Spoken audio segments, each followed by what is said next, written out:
The sea remembers everything, even the names we stopped saying out loud.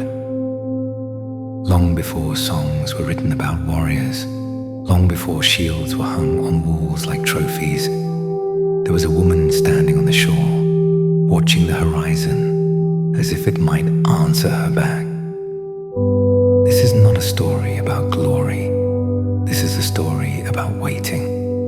It was not a legend when she met him. It was just a man with salt on his hands and the smell of iron and pine in his clothes. He spoke little, not because he had nothing to say, but because he knew words were fragile things.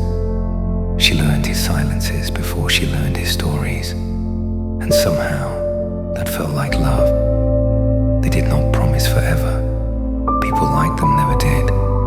Forever was too loud, too easy to break.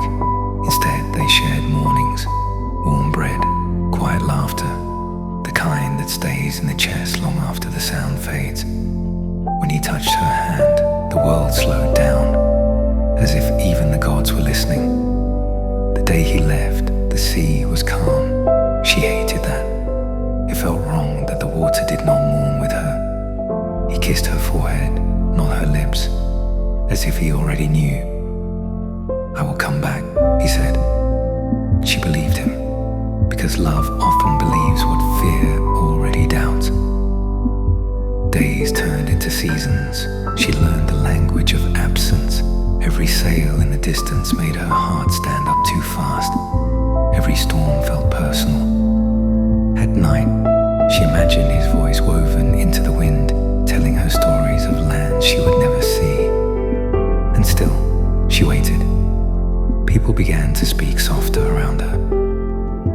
That is how you know, when hope becomes something others are afraid to touch. Some said he reached Valhalla. Others said the sea claimed him without ceremony. But no one ever brought her his body. And without a body, love has a way of refusing to die. One morning, she stopped counting days, not because she forgot him, but because remembering had finally taught her everything it could. She realized something then. Love does not always stay. Sometimes it shapes you and leaves you strong enough to stand alone. She never took another lover, not out of loyalty, but because her heart had already learned how deep it could go, and some depths are meant to be visited only once.